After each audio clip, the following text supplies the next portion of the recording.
ini kayaknya bukan anak biologis ibu ini. Karena kelihatannya ibunya itu taat, solihah, baik, anaknya agak unik.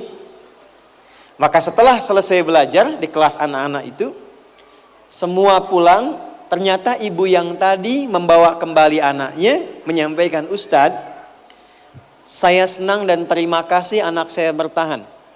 Biasanya kalau sudah masuk satu ruangan gak nyampe 5 menit, gurunya bawa lagi, ngantarkan lagi supaya dibawa pulang karena gak kuat mendidiknya. Cuma 5 menit kurang. Kemudian tanpa saya tanya cerita setelah anaknya bermain lagi, sebetulnya anak itu kembar, saya dengan teman saya mengadopsinya untuk menyelamatkan dia, ikhtiar kami dari kebiasaan orang tuanya. Jadi ayahnya itu suka mencuri, ibunya suka mabuk. Jadi saat mengandung itu pun masih mabuk.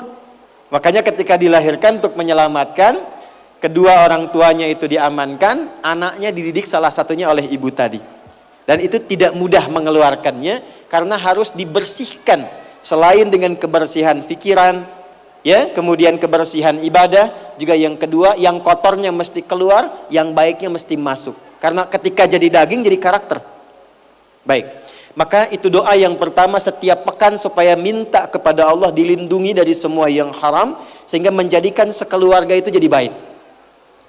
2, wa aghnina bi ta'atika am ma'siyatik. Berikan kami kemampuan yang luas untuk menaatimu ya Allah dan menghindari dari maksiat. Izin ya Bu ya, teman-teman yang akhwat, kita itu kalau cuman karena kemampuan pribadi belum tentu bisa hindari dari maksiat. Bangun tidur sudah bisa maksiat itu. Ya, kalau cek handphone yang kebuka apa? Yang diupdate status siapa? Yang dilihat suami sendiri apa suami orang lain? Kemudian apa-apa yang tidak boleh dilihat terlihat, apa-apa yang tidak didengar terdengarkan. Kalau bukan karena rahmat Allah yang memberikan kemampuan untuk menjaga diri seperti itu, tentu tidak mudah menjaga diri dari perbuatan yang salah. Maka yang tadi itu mendatangkan nanti kekuatan dari Allah untuk menguatkan jiwa tatkala di hadapan pada pilihan yang sulit. Ibu punya suami, gajinya 100 miliar, misal, setahun, tapi tidak ada waktu untuk sholat. Atau gaji 1 juta dalam sebulan, tapi sholatnya bisa enak sambil tahajud. Nggak ada pilihan ketiga ya, ingat ini, saya sampaikan dari awal. 100 miliar setahun tapi nggak sholat, atau 1 juta sebulan enak sholat, pilih mana? Masa? 1 juta tapi halus banget tuh ya. Itu nggak mudah loh, nggak mudah. Karena saat tetangganya sudah ganti mobil, di rumah masih motor, kan sudah mulai ya, pelan-pelan.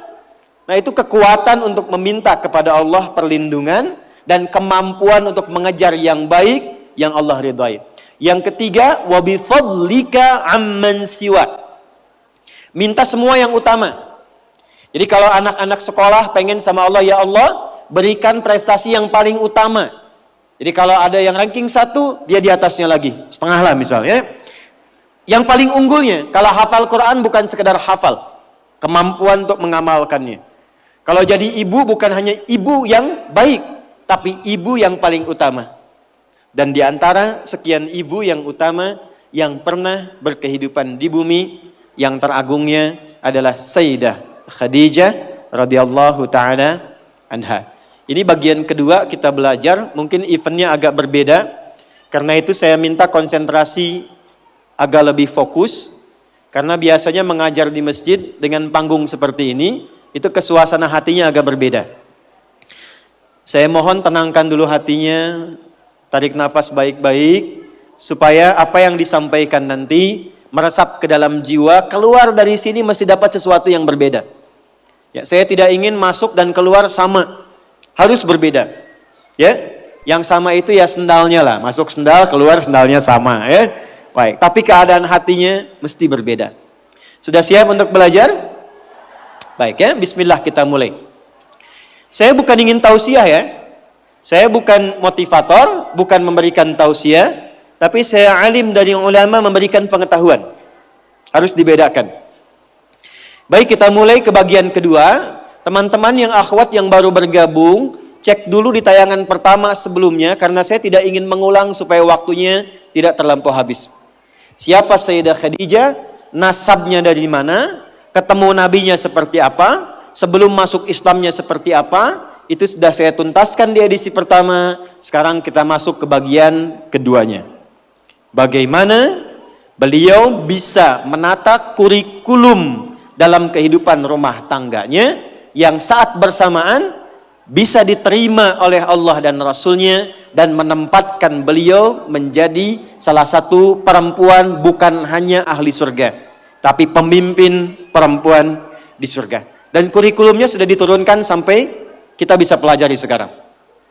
Baik, kita mulai saja dengan cepat. 1.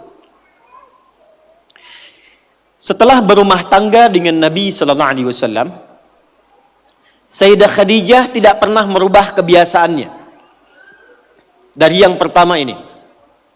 Apa itu? Beliau selalu menyesuaikan setiap aktivitasnya dengan visi dan agenda yang terukur. Jadi Sayyidah Khadijah itu, para ibu sekalian, itu diantara perempuan yang beraktivitasnya bukan apa adanya gitu. Kalau bahasa Koreanya, bukan engke kumaha, tapi kumaha engke gitu ya.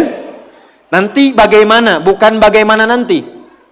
Karena itu, dari sejak sebelum diutusnya Nabi, itu beliau sudah meriset, rajin bertanya.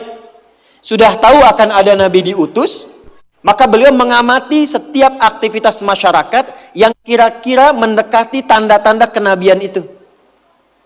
Itulah pada akhirnya beliau menemukan itu ada pada Nabi Muhammad SAW dan menjadikan itu sebagai bagian dari target pendamping kehidupannya.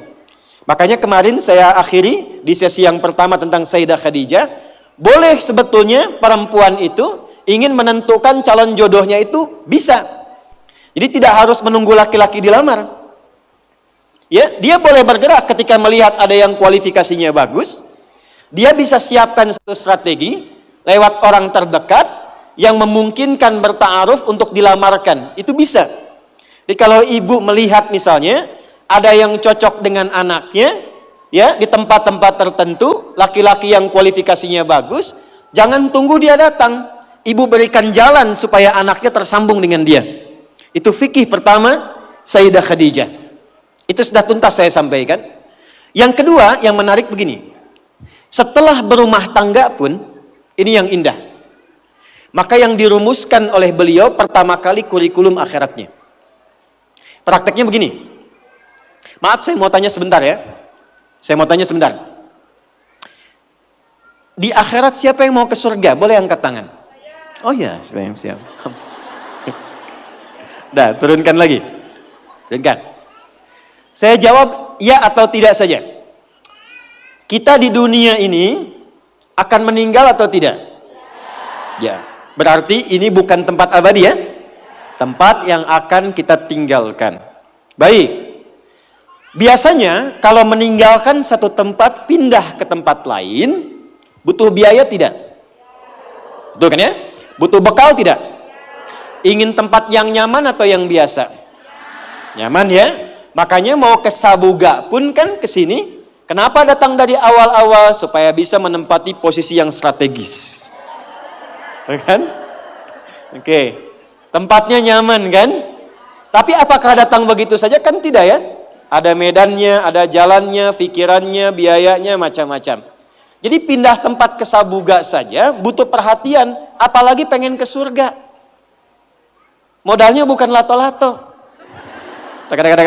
Firdaus, nggak bisa. Ya. Maka apa yang dilakukan? Nggak, saya mau ajak jalan berpikirnya dulu. Jadi kita di interdunia saja sudah merumuskan. Ibu kan siapkan ya, anak saya masuk dari TK-nya ini, SD-nya ini, sampai ke kuliahnya. Ingin dapat sesuatu kan? Targetnya dari atas kan? Nah, Sayyidah Khadijah membalik itu. Kurikulumnya ditarik oleh beliau itu sampai akhiratnya. Jadi kalau sekarang pengen ke surga, surga kan ada 8 tingkatan ya. Tertingginya surga Firdaus. Implementasi gampangnya begini. kenapa kita tidak membuat kurikulum surgawi turunkan ke bumi? Siapa penghuni surga Firdaus itu? Turunkan kriterianya, bikin ke bumi. Nah, Sayyidah Khadijah itu nggak tanggung-tanggung membuat kurikulum tertinggi, bukan hanya menjadi pendamping Nabi di dunia, tapi juga pendamping Nabi di akhirat kelak. Karena itulah sejak menikah dengan Nabi, beliau sudah paham tugas suaminya apa, medan yang akan ditempuh bagaimana, maka beliau turunkan kurikulumnya dan disiapkan itu sebagai bekal mendampingi Rasulullah SAW. Itu satu. Makanya nggak pernah ada kejadian Nabi di luar rumah yang dialami, segelisah apapun, itu sampai ke rumah tuh jadi tenang, Bu. Dan itu cuma melihat wajah Sayyidah Khadijah saja. Bisa kebayang nggak, Bu? Di rumah suami gelisah, saya langsung pakai hadis saja ya. Hadis riwayat Al-Bukhari di kitab Bad'ul Wahyi, sampai hadis ke nomor 3 dari Jabir bin Abdullah radhiyallahu taala anhu. Nabi naik ke Gua Hira setelah periode Iqra. Wahyunya ternyata siang-siang belum turun. Maka beliau putuskan turun dulu, pulang ke rumah. Ternyata di perjalanan ada suara manggil, Muhammad, Muhammad, Muhammad. Tengok kanan kosong, kiri kosong, belakang gak ada orang. Lihat ke atas, kata Nabi ada sosok besar seperti duduk antara langit dan bumi melihat Muhammad, Muhammad. Saya tanya ibu ya, Bu ya. Ibu keluar dari Sabuga siang-siang setelah pengajian. Bagian terakhir, begitu keluar ada yang manggil, "Ucu." Ce. Naon ah. Tengok kanan kosong, kiri kosong, depan gak ada orang. Lihat ke atas, jubah putih, badan besar, rambut panjang, "Ucu." Kira-kira respon Anda bagaimana? Lari. Itu wajar. Makanya bahasa hadisnya, "Faru'ibtu minhu." Maka bulu kudukku naik, aku berjalan cepat-cepat pulang. Gelisah. Dan ini periode setelah Iqra. Karena saat Iqra, malaikat Jibril masih nyamar jadi laki-laki. Tapi yang ini menampakkan rupanya, Nabi belum pernah lihat. Maka dengan akumulasi kegelisahan beliau pulang, itu buka pintu rumah, "Zammiluni, zammiluni." Selimuti aku, melihat wajah istrinya, itu setengah kegelisahannya hilang. Setengahnya. Dan ketika mendengar kata-katanya, diselimuti, bahasa kitanya kurang lebih terjemah yang agak dekatnya, "Suamiku sayang, engkau itu orang baik. Kau menyambung tali persaudaraan, kau membantu banyak orang, kau tidak pernah punya musuh. Yakinkan pada jiwamu yang paling dalam, aku akan bersamamu dalam suka dan duka." Kapan terakhir ibu menyampaikan itu pada suami? Dan kata-kata itu luar biasa, mengalirnya dari hatinya, dari rahmahnya. Kan ada sakinah, ada mawaddah, ada apa? Apa beda mawaddah dengan rahmah itu apa? Kalau mawaddah, kasih sayangnya lewat materi. Maddah, ngasih hadiah. Suami tiba waktu lahirnya, ibu masakan kesukaannya, itu mawaddah namanya. "Ayah, selamat milad ya, mubarak, semoga tetap menjadi ayah yang baik, suami idaman," kan? Diberikan makanan, itu muncul rasa sayang, itulah mawaddah. Ibu misalnya sedang cemberut, suami pulang datang, suami senyum, "Mama, Masya Allah, kayaknya kenal ya, ini iPhone 14 misalnya." Nah, itu mawaddah namanya. Tapi maddah, materi, itu pemberiannya fisikal. Kadang-kadang nggak awet, hilang, selesai. Makanya waktu pernikahan, kenapa ada mahar? Dan kenapa dianjurkan yang bisa dipakai? Untuk mengingatkan rasa kasih kalau ada perbedaan pendapat dan perselisihan.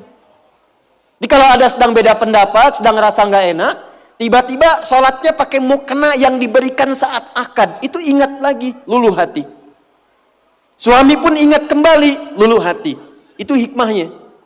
Tapi kadang-kadang nggak abadi. Suami mau sholat, lihat ibu sudah nggak pakai mukenanya, kan sudah berbeda. Maka di saat itulah muncul rahmah. Rahmat itu kasih sayang yang keluar secara dalam dari lubuk hati. Nah, Sayyidah Khadijah punya itu. Dan itu nggak mudah menampilkan itu.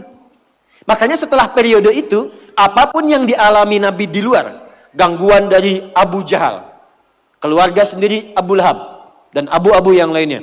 Ya, itu saat pulang ke rumah tetap sekuat, sehebat apapun masalah di luar, pulang ke rumah lihat beliau netral semua, tenang lagi.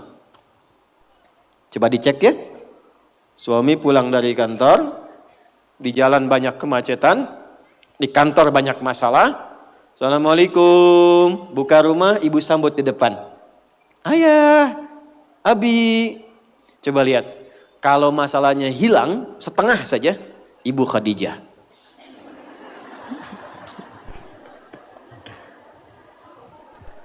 Tapi kalau kira-kira bertambah masalah, sudahlah, capek. Berarti ada kurikulum yang harus kita pelajari dulu. Jelas sampai sini? Belum kita mulai. Kan ini baru pengantar ya. Kalau sudah jelas saya tutup. Sudah jelas? Oh belum. Kita lanjutkan ya. Nah, sekarang bagaimana kurikulumnya? Kita agak cepat dulu, pelan-pelan. Yang pertama, ibu sekalian, saudariku, dan mungkin yang terhubung live saat ini. Yang pertama, petakan dulu targetnya. Jangan tanggung target akhiratnya. Karena keberhidupan itu kan bukan cuma di dunia. Baik, ada 8 surga. Sesuai dengan tingkat amalan. Surga Firdaus, surga Aden, Jannatul Ma'wa, Darussalam, dan sebagainya. Saya ingin kita sepakat dulu, termasuk yang paling standar, namanya Jannah saja. Al-Baqarah ayat 25, itu surga paling standar. Standar aja kenikmatannya jangan dibayangkan, karena nggak akan sama. Apa yang diminta, klik ada. Wa utubihi mutasyabiha. Mau ke sini, lihat hijab bagus, belum sempat. Karena takut ketinggalan taklim. Begitu keluar, sudah nggak ada. Di perjalanan istighfar meninggal. Masuk surga, pertama masuk ingat lagi jilbab itu. Itu seketika, klik langsung ada di hadapan. Wa utubihi mutasyabiha. Itu surga yang standar, paling bawah. Yang tinggi yang Firdaus. Nah, saya mau sepakati dulu saat ini supaya kita mudah turunkan kurikulumnya. Kira-kira dari 8 ini, Bu, singkat saja. Mau pilih yang mana? Kenapa lah, Mas? Gak apa-apa, standar juga Ustadz, yang penting ke surga gitu ya. Janganlah. Kalau memilih, dalam fikih itu pilih yang paling tinggi. Pilih paling tinggi. Mau kuliah, siapkan. IPK saya mesti 4. Mesti 4. Simpan targetnya 4. Jadi effortnya lebih kuat, lebih banyak. Walaupun gak nyampe, nyangkutnya jelas 3,9, 3,8. Tapi kalau targetnya cuma 2,7. Standar, kalau nggak nyampe di bawah itu. Kalau Anda pasang surganya surga standar yang biasa-biasa, nanti amalannya biasa-biasa. Dipanggil adzan baru sholat, puasa nunggu Ramadan, ya kan? Zakat nunggu waktunya baru dikeluarkan.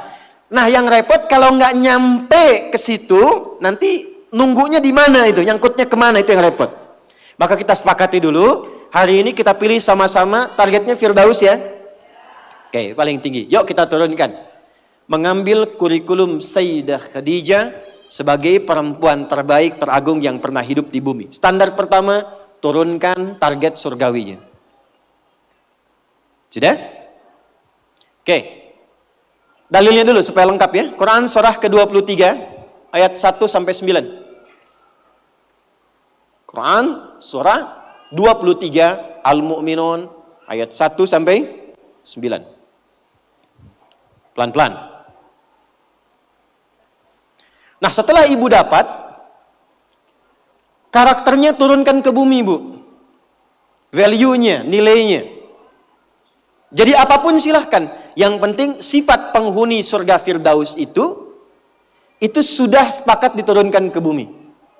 Apa yang pertama kali dilakukan, ini yang paling menarik. Kalau Sayyidah Khadijah kan gak perlu diskusi, otomatis ikut Nabi kan? Karena Nabi kan pemimpin yang terbaik. Jelas, Nabi tertinggi diikuti langsung. Tapi kan suami ibu bukan Nabi. Ada yang suaminya Nabi di sini? Tidak ada ya? Karena suami bukan Nabi, suami bukan Rasul, maka di sini pentingnya untuk duduk bersama-sama, memetakan kesepakatan tentang target akhirat ini. Duduk. Pak, nanti apa yang mau kita raih ke depan saat kita berpulang? Sepakat enggak? Kalau kita menginginkan menjadi hamba terbaik, penghuni surga Firdaus. Ya atur aja sama mama deh, gimana mama aja. Nah itu berarti pelan-pelan menyesuaikannya. Tarik lagi, dorong lagi, fokus baik-baik. Oke, sepakat. Kalau sudah sepakat, keluarkanlah kurikulumnya. Di sini kemudian siapkan perannya. Dan ibu nggak usah ragu bu ya, untuk berdiskusi demikian. Karena di Quran, ketika masuk surga itu, ingat Adam dengan Hawa? Bu, Adam pasangannya siapa? Hawa. Ketika dipasangkan dengan Hawa, kalimatnya zauj. Buka Quran surah kedua ayat 35. Wa qulna ya Adamuskun anta wa zaujukal jannah. Ketika akan masuk surga, itu Adam dengan Hawa bersamaan, kalimatnya satu, zaujun. Zauj itu asalnya adalah dua yang saling melengkapi. Jadi nggak tunggal. Dua yang saling melengkapi, tidak tunggal. Contoh begini. Ini tangan kanan ya. Ini kiri. Ini kaki kanan, ini kiri.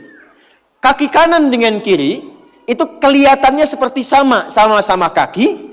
Yang kanan jarinya 5, yang kiri 5. Tapi ternyata ini baru disebut sempurna fungsinya jika ada pasangannya dan berjalan saling melengkapi. Lihat. Apakah sepatunya sama nggak kanan dengan kiri? Padahal sama-sama kaki kan? Yang kedua, kalau berjalan itu keduanya jalan bersamaan atau gantian? Kanan ke depan, kiri di belakang. Kiri maju, kanan di belakang. Jika Anda memaksakan jalan bersamaan, nggak akan pernah sampai ke tujuan dan bisa terjatuh, ya kan? Yang ingin ditekankan di sini adalah itu sifat zauj. Jadi begitu ada peran yang kanan, yang kiri support. Peran yang kiri, yang kanan support. Kalau Anda menginginkan suami jadi orang soleh, jangan banyak dituntut suaminya. Ibu berusaha menjadi solihah. Sehingga dengan ibu menjadi solihah, energinya kepada suami akan tertarik. Bantu suami menjadi soleh. Sama saya katakan di pengajian para ayah. Jika ingin menjadikan istrinya itu solihah, jangan banyak dituntut. Anda laki-laki jadi soleh, maka aura kesolehan itu akan menebar kepada istrinya. Maka disinilah penting, jangan ragu untuk diskusi, menyampaikan visi ke depan sepanjang ada nilai kebaikan, karena di titik ini antara suami dengan istri itu disatukan oleh Allah untuk saling melengkapi. Jadi kalau suami masih sibuk dengan pekerjaan, belum ingat akhirat, ibu perbaiki diri dulu. Itu caranya.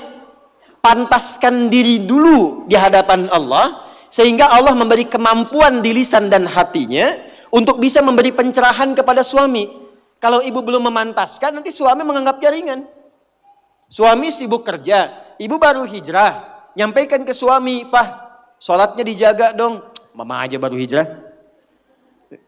Tapi kalau terus dipantaskan, terus dibaikan, didoakan, lalu kemudian ditarik, tidak diminta pun, dia pasti akan menyesuaikan diri. Secara singkat, bikin kurikulum yang sama, surga Firdaus. Sekarang turunkan kurikulumnya. Oke, pelan-pelan. Saya turunkan dari tugas fitrah perempuan dulu ya. 1. Kalau perempuan belum menikah, berarti statusnya apa? Anak. Pasti ada ibu kan? Kalau sudah menikah, statusnya apa? Istri. Kalau sudah punya anak, statusnya apa? Ibu. Punya cucu? Itu 1. Kalau cucunya 2, nenek. Dah. Lihat sini. Sekarang bagaimana kurikulum surga Firdaus membentuk fitrah perempuan dari status anak di rumah tangganya dulu sampai ke status paling tinggi. Yuk kita bacakan ayatnya. Quran surah 23 ayat 1-nya dulu pelan-pelan. Qad aflahal mu'minun. Sudah? Saya pernah sampaikan, perhatikan terjemahannya. Akan menggenggam kesuksesan dan kebahagiaan. Setiap insan beriman itu. Jadi kalau kita sudah beriman, dan imannya digunakan untuk bersikap, bukan hanya dengan akal. Allah jamin, cepat atau lambat akan diantarkan pada kesuksesan dan kebahagiaan. Bukan hanya sukses ya, tapi kesuksesan yang membahagiakan. Suami Anda sukses di pekerjaan, tapi kesuksesan itu tidak membawa kebahagiaan ke rumah. Nyaman gak? Gak membawa ketenangan, nyaman gak? Pilih mana? Kaya tapi gelisah atau miskin tapi tenang? Kaya tapi tenang. Tetap ya pilih ketiga. Lihat baik-baik. Maka lakukan semua dengan pendekatan iman. Kalau sudah pakai iman, bahasa singkatnya niatkan ibadah. Jadi ibu tugas apapun, ya, Anda sebagai anak, sebagai istri, sebagai ibu dan ke atasnya, kalau berperan dalam kehidupan, kalau ada kalimat iman maksudnya niatkan ibadah karena Allah. Maaf dengan kalimat ini. Ibu merawat anak. Memandikan, menyekolahkan, menyayangi, memeluk sebelum tidur. Saya tanya, itu karena sayang, karena cinta, atau karena ibadah? Masa? Kalau ibadah itu pasti karena Allah. Kalau iman pasti karena Allah. Alladzina yu'minuna bil ghaib. Ini ada, saya lihat anak-anak nih ya. Ibu tuh merawat, menggendong, mendidik dan sebagainya kepada anak karena sayang atau karena Allah? Apa standarnya? Standarnya ketika kita mengerjakan semua karena Allah, maka ukurannya semua yang dikerjakan akan dipastikan sesuai dengan ketentuan Allah. Di mana disekolahkan anak ibu? Jangan-jangan Anda mengatakan saya mendidik karena Allah, tapi Anda sekolahkan di tempat yang tidak pernah mengenal Allah. Di sekolahnya nggak ada pelajaran sholat, nggak ada baca Quran. Apa yang Anda berikan untuk anak Anda? Lihat pakaiannya. Katanya karena Allah, tapi dia menggunakan pakaian yang auratnya terbuka yang Allah nggak suka. Lihat mainannya. Apa yang ia kelola dengan mainan itu? Apakah mendekatkan pada Allah atau menjauhkan dari Allah? Lihat tayangannya. Apa yang dia tonton yang menjadi tuntunan dia dalam berkehidupan. Kalau ada anak kata-katanya kotor, ada anak perilakunya menyimpang, yang pertama dilakukan jangan dulu pojokkan dan marahi anaknya, kembalikan kepada sikap orang tuanya. Istighfar dulu. Maka mulai hari ini, kalau Anda ingin mengikuti jejak Sayyidah Khadijah, mulai sekarang gerbangnya dibuka. Niatkan semua kegiatan karena Allah. Nah, apa yang harus dilakukan pertama kali untuk itu? Lanjut ayat keduanya. Alladzina hum fi salatihim khashi'un. Pelan-pelan. Kurikulum yang pertama dimulai dari salat. Saya ulangi. Dimulai dari apa? Kata Allah, penghuni surga Firdaus itu terlihat yang pertama dari ciri salatnya, bukan sekedar menunaikan salat. Tapi dia mencoba untuk mendapatkan kekhusyuan dalam sholatnya. Pelan-pelan. Ini saya belum bicara dengan suami ya. Bicara status ibu dulu. Sebagai istri, sebagai ibu, sebagai anak. Maka kalau ingin levelnya naik, mengikuti jejak Sayyidah Khadijah, maka yang pertama dibangun hubungan dengan Allah dulu. Dalam bahasa Arab, hubungan kuat itu yang sulit dipisahkan disebut dengan silah. Ibu pernah dengar silaturahmi? Silaturahim. Kenapa disebut silaturahim? Maksudnya hubungan perhatian yang kuat, yang saat berpisah pun masih ingat, masih mendoakan, masih mengenal. Di silaturahim yang sukses itu bukan Anda ketemu, Anda nyapa, bukan. Kalau Anda nyapa orangnya ada, wajar. Tapi kalau Anda berpisah masih ingat teman, masih didoakan, masih disupport, itulah silaturahim. Nah, ibadah yang melatih kita terhubung kuat dengan Allah, sehingga dimanapun tersambung dan dijaga oleh Allah, itu disebut dengan sholat namanya. Maka ketika diminta untuk sholat, sebetulnya itu ibadah personal yang Allah inginkan untuk merubah perilaku kita dan pribadi kita supaya lebih dekat dengan Allah. Makanya panggilannya itu bukan panggilan beban, Bu. Bukan panggilan ruku, bukan panggilan sujud. Coba dengarkan kalau orang yang sedang azan, muadzin itu sholat. Ya, azan, maaf, saat sedang mengumandangkan azan. Hayya 'alas shalah. Ayo salat. Setelah itu apa? Hayya 'alal falah. Ayo sukses, ayo bahagia. Falah itu kalau sudah digenggam jadi aflah. Orang yang menggenggam kesuksesan, kebahagiaan. Qad aflahal mu'minun. Orang beriman pasti menggenggam kesuksesan, kebahagiaan karena dia dekat dengan Allah. Punya Allah itu luar biasa. Saya kurang lebih sepekan lalu, saya ceramah di antara para dai-dai se-Indonesia dari 28 provinsi. Saya bilang teman-teman, yang kurang dari dai sekarang itu adalah rasa punya Allah. Sehingga dakwah yang disampaikan kadang-kadang terkontaminasi dengan materi dan duniawi. Pilih-pilih dalam berdakwah, tidak optimal dalam menyampaikan ilmu. Timbangannya kadang-kadang materi. Karena apa? Yang kurang adalah rasa keyakinan bahwa saya punya Allah. Itu kalau sudah rasanya saya punya Allah, semua masalah seberat apapun pasti kecil. Itu yang kurang, Bu. Karena semua diukurnya dengan materi.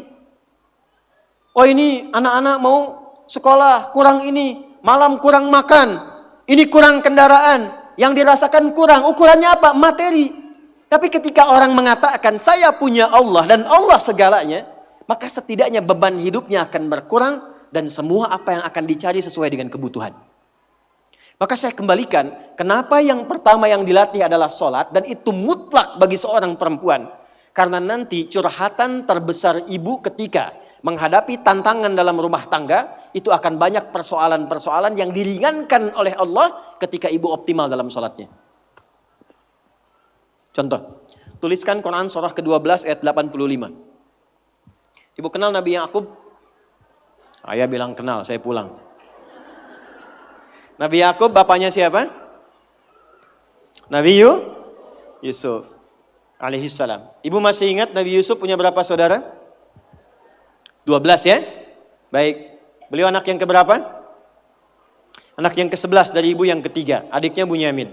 Secara singkat, Nabi Yusuf kemudian oleh saudara-saudaranya punya persoalan. Lalu berpisah dengan keluarga. Tapi yang paling menarik adalah bagaimana ayahnya bisa memendam perasaan berpuluh tahun yang beliau memang tahu ini perilaku anaknya. Tapi itu bisa dipendam dan dicurhatkan sepenuh hatinya, dituangkan sepenuh jiwanya, itu bukan kepada manusia. Bahasa Qur'annya, innama ashku bathi wa huzni ilallah. Saya kalau punya masalah, kata Nabi Yakub, curhatnya itu ke Allah. Dan itu menjadi sanad curhat. Nanti kalau ada lagi belajar dengan saya, kita bikin judul fikih curhat. Itu ada di Quran. Jadi ketika Anda mencurhatkan, kata Nabi Yakub alaihissalam, saya itu kalau curhat langsung sama pemberi solusi. Setiap kali saya curhat, bukan hanya diberi solusi, tapi Allah beri jalan sampai mengangkat derajat. Apa yang dilakukan Nabi Yakub itu? Kapan beliau curhatnya? Saat sholat. Makanya semua nabi, semua rasul, bahkan Sayyidah Maryam itu punya mihrab untuk sholat. Nabi Musa sholat, Quran surah ke-20 ayat ke-14. Nabi Isa sholat, Quran surah ke-19 ayat 31 sampai 33. Nabi Ismail sholat, bahkan minta keluarganya sholat, Quran surah ke-19 ayat 55. Nabi Zakaria saat minta keturunan sama Allah, padahal kata medis gak mungkin punya keturunan. Itu curhatnya saat sholat. Quran surah ke-3 ayat 38 sampai 39. Nah, ibu jangan kira pekerjaan tugas di rumah tangga itu akan lebih ringan dibandingkan dengan laki-laki yang bekerja di luar rumah. Belum tentu. Belum tentu itu. Makanya amalan pertama yang dikuatkan, dibimbing oleh Nabi. Kenapa sholat? Karena setiap nanti ibu punya persoalan, maka Allah memberikan dua jalan. Imma memudahkan persoalannya sebelum diterima. Bukan gak punya masalah. Bu. Kalau dibanding ibu, masalah saya paling banyak. Karena masalah ibu pun dimintakan saya juga yang menyelesaikannya kan. Pertanyaan. Itu kalau kita jawab pakai, maaf sekali, pendekatan diri kita sendiri. Kemampuan, emosi, intelektual, capek. Apa yang menjadikan itu ringan? Bukan berarti gak punya masalah. Kadang-kadang Allah ringankan masalahnya sebelum dialaminya. Sehingga masalah yang serupa bagi orang berat, bagi dia ringan. Karena diringankan di awal. Ibu bersyukurlah, catat ini kalimat saya. Kalau ibu jaga sholat dengan baik, nanti saya tunjukkan yang pernah saya katakan minimal 40 rakaat saja. 40 rakaat. Kalau yang sholat fardu berapa? 17 ya. Subuh berapa? 2. Duhur 4, asar 4, maghrib, isya. Ingat rumusnya ya. Itu nomor telepon Allah, koneksinya 24434. Jumlah 17. Sisanya 23 di mana? 12-nya rawatib. Oke. 11-nya tahajud. Ibu jaga aja dulu ini yang 40 dan lihat apa yang terjadi setelah konsisten menunaikan itu. Sebulan aja dulu. Sebulan dulu. Lihat apa yang terjadi setelah itu. Maka nanti kalau sudah terkoneksi ke dalam jiwa, sudah enak sholatnya, itu yang disebut dengan khusyuk. Suasananya beda, Bu. Bukan ngejar selesai sholat, tapi menikmati setiap bacaan dan gerakan dalam sholat. Pernah nggak ada masa-masa ketika sholat enak gitu rukunya? Pernah nggak? Sujudnya nikmat, pernah begitu? Itulah khusyuk. Itu kalau ibu sedang mencapai titik itu kemudian sholat dan minta sesuatu, itu tidak ada sekat yang terhijab yang dikabulkan oleh Allah Subhanahu wa taala. Saya beri bocoran. Ada rahasia tapi ini diantara kita saja ya siang hari ini. Imam Al-Bukhari itu matanya buta, Bu. Dari usia 4 tahun. Usia 2 tahun ayah meninggal, usia 4 tahun matanya buta permanen. Secara medis gak mungkin sembuh. Apa yang dilakukan?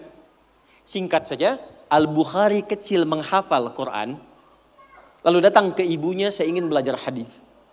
Kata ibunya, cukupkan dengan Quran dulu, nanti baru kemudian belajar hadis. Pulang berangkat datang ke kamarnya murajaah, ibunya melihat itu, langsung minta kepada Allah masuk ke mihrabnya. Ini rahasia yang ingin saya sampaikan. Mihrab itu tempat khusus yang hanya digunakan untuk ibadah, khususnya sholat. Dan itu bisa mempercepat terkabulnya doa. Dalilnya Quran surah ketiga Ali Imran ayat 37. Paling kiri sebelah bawah di pojok. Mihrab. Bukan hanya di masjid, Bu. Makanya kenapa imam di masjid punya mihrab? Kan imam kalau ngimamin di mihrab kan? Karena imam yang mimpin doa. Kalau imamnya benar, bagus, di mihrab cepat terjawab. Nah ibu tidak harus ke masjid. Di rumah bikin satu tempat. Kalau ada kamar bagus, kalau nggak ada pun bentangan sejadah aja. Saya dulu saat pulang pertama awal menikah, kita ngontrak dipetakan itu nikmat sekali. Ya, salah satu ibu jangan, saya tuh menikmati dimanapun kita tinggal. Saya awal menikah, Bu, dengan istri itu menikmati satu, ada kasur yang ukuran yang paling kecil apa ya? Yang kalau tidur cuma buat seorang gitu. Ada ya? Ya saya nggak hafal lah pokoknya itu ya. Jadi kalau saya pulang, kemudian istri saya bangun. Bu ya, tidur katanya. Ah, enggak, saya di lantai aja. Oh enggak katanya, saya gerah, saya yang di lantai. Tapi kami menyempatkan membuat satu hamparan sejadah untuk mihrab. Itu untuk berdoa aja, untuk sholat aja, dikhususkan untuk ibadah. Tidak ada satu pun yang diminta kecuali terjawab. Dan sampai sekarang kita nggak pernah membedakan di mana kita tinggal beraktivitas, tapi dari ujung kepala sampai ujung kaki nyaris tidak pernah beli. Ini saya nggak beli, Bu.